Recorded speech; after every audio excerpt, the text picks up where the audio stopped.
আসসালামু আলাইকুম, welcome to my secret kitchen. সবাইকে স্বাগতম। আবার নিয়ে আসলাম আপনাদের মাঝে নতুন একটি রেসিপি। এটা পুরোটা ভিডিও না টেনে দেখবেন, একটি ব্লগ, অনেক কিছু মিলিয়ে। চলুন আপনাদের সাথে আজকে কিছু কথা শেয়ার করি, যেগুলো হয়তো অনেকের সাথে মিলে যায় এবং অনেকের লাইফে ঘটে থাকে ঘটনাগুলা।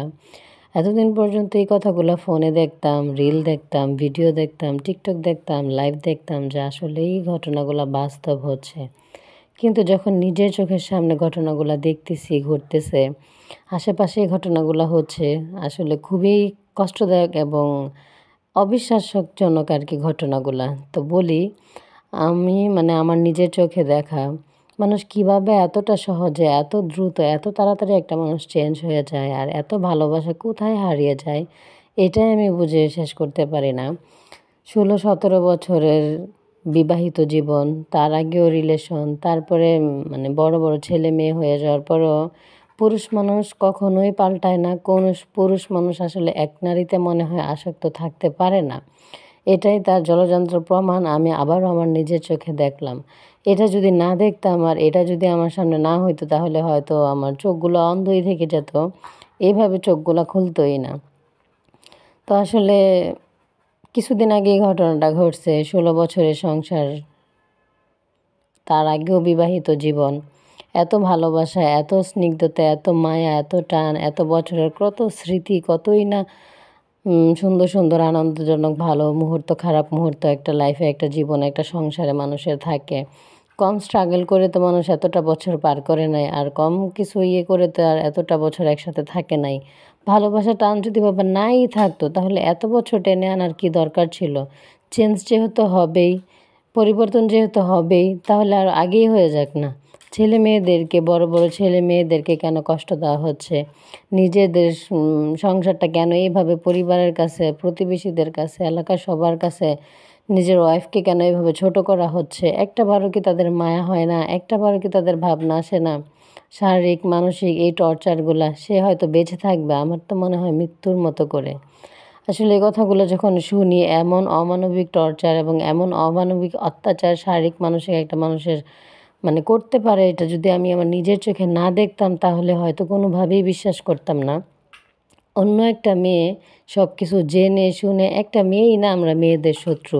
একটা মেয়ে ছাড়া মেয়েদের কখনো ক্ষতি করতে পারে না, মেয়েরাই মেয়েদেরকে ক্ষতি করতে পারে, মেয়েরাই মেয়েদের শত্রু হয়ে দাঁড়ায়। আসলে এইভাবে যদি আমরা না দেখতাম, আসলে একটা মেয়ে কীভাবে পারে তার তিনটা বাচ্চা আছে জানার পরেও তার সেই সংসারে ঢুকতে, তারপরেও সেই ছেলেটাকে বিয়ে করতে, তার প্রেমে পড়তে। তিনটা বাচ্চা যার ঘরে আছে, এবং যেই পুরুষের তিনটা বাচ্চা, 17 বছর সংসার, একটাবার এটাও ভাবে না যে যেই ছেলে কিনা 17 বছরের সংসার, তিনটা বাচ্চা, রিলেশন করে বিয়ে, সব কিছু রেখে আমার কাছে আসতে পারে, আমাকে রেখে যে একদিন সে যাবে না, তার কি গ্যারান্টি? আমাকে যে একদিন সে ভুলে যাবে না, আমাকেও যে একদিন ছেড়ে দিবে না, তার কি গ্যারান্টি? আর পুরুষ, তুমি বুঝতে পারো না যে প্রথম ভালোবাসা, প্রথম নারী, প্রথম জীবনে স্ত্রী তোমাকে যেই সুখ, যে সম্মান, যে ভালোবাসা দিছে, শেষের বার অশান্তি ছাড়া, কষ্ট ছাড়া, দুঃখ ছাড়া তোমার লাইফে আর কিছুই আসবে না। এই বাচ্চাগুলোর অভিশাপ তুমি আজীবন মৃত্যু বয়ে বেড়াতে হবে। এই বোর হাহাকার, এই ভালোবাসার 16 বছরের সংসারের কষ্ট, বিচ্ছেদ তুমি মৃত্যুর আগ পর্যন্ত বুকে বুকেও তুমি শেষ করতে পারবে না।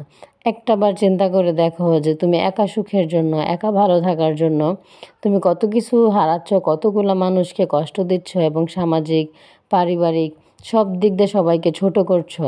মেয়েটা বড় হচ্ছে, ছেলেটা বড় হচ্ছে, আরেকটা ছোট মাত্র দুধের শিশু, তার মুখের দিকে তাকালে আমার মনে হয় পৃথিবীর সব সুখই হারিয়ে যাওয়ার মতো। তার দিকে তাকালে এতটাই মায়াবী এবং এতটাই মাসুম শিশু বাচ্চার দিকে তাকালে একটা মানুষের মনে হওয়া উচিত পাষণ্ড পিতা, এবং এত নিষ্ঠুর মানুষ হয়ে যায় একটা মানুষের মায়া জালে পড়লে, এবং মিথ্যা ছলচাতুরে যদি পড়ে, এইগুলাই কিছুই তার চোখে পড়ে না। সে একদম মোহতে ঘিরে গেছে, একদম সেই মোহ কেটে ওঠা আমার মনে হয় না এই জীবনে সম্ভব। সব কিছু ধ্বংস করে, সব কিছু শেষ করে পরনারীতে আসলে দ্বিতীয়বার যে আসে, সে কিন্তু কোনো কিছু তৈরি করে নেওয়ার জন্য আসে না, সে তৈরিটা নেওয়ার জন্য আসে। অন্য একজন 16 বছর তিলে তিলে তৈরি করেছে, তিলে তিলে সেটা গড়ে তুলেছে, সেটা নেওয়ার জন্যই কিন্তু সে এসেছে। এটা জানার পরেও পুরুষ তুমি সেই নারীতে আসক্ত থাকো, তোমার সাজানো গোজানো ফুলের মতো সুন্দর বাচ্চাগুলোকে রেখে সেই সংসারটা এক নিমিষেই ধ্বংস করে দাও।